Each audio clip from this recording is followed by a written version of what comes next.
Installées depuis 1890 sur les bords du canal Saint-Martin, les cristalleries Schweitzer sont les derniers ateliers de réparation de cristal de la capitale.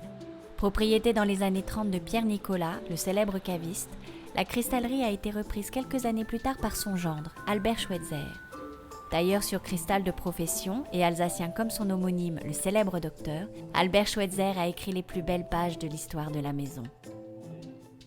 Longtemps fournisseur des grandes maisons des arts de la table, l'atelier a vu cependant son activité décroître au début des années 70. Monsieur Albert avait remarqué que sur les listes de mariage, il y avait de moins en moins de cristal et que si ça continuait comme ça, il n'aurait pas suffisamment de travail pour conserver tous ses compagnons. Et c'est là qu'il a trouvé l'idée, puisqu'on s'est taillé sur du neuf, on doit pouvoir aussi réparer les pièces usagées, abîmées, et c'est comme ça que ça a commencé, la partie de réparation-restauration. À la date d'aujourd'hui, c'est plus de 95% du chiffre d'affaires.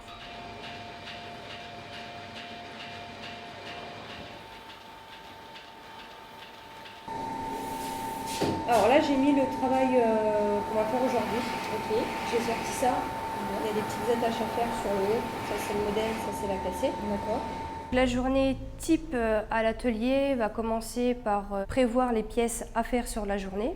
Donc on a une première étape en fait, où on va chercher le matériel adéquat.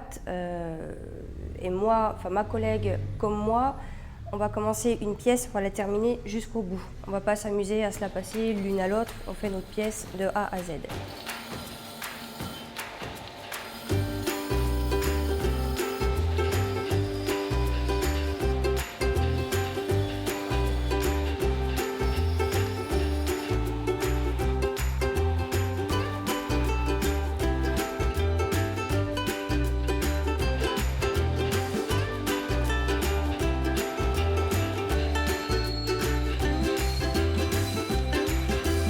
Quand l'objet il fait du bruit, parce que bon, le cristal ça fait toujours du bruit, ça siffle, je trouve ça vraiment super merveilleux et c'est vraiment ce que j'ai tout de suite adoré dans ce travail. Le toucher, ressentir, vraiment le contact et j'avais l'impression que c'était super facile.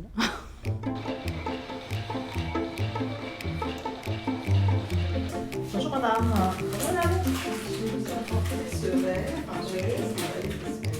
On a une clientèle très éclectique. C'est des gens extrêmement connus, au commun des mortels, qui tient sa petite pièce parce qu'elle est chargée d'histoire et d'émotion. On va y apporter le même soin que des pièces plus importantes qui vont aller dans des musées ou qui appartiennent à des célébrités, à des people, comme on dit maintenant.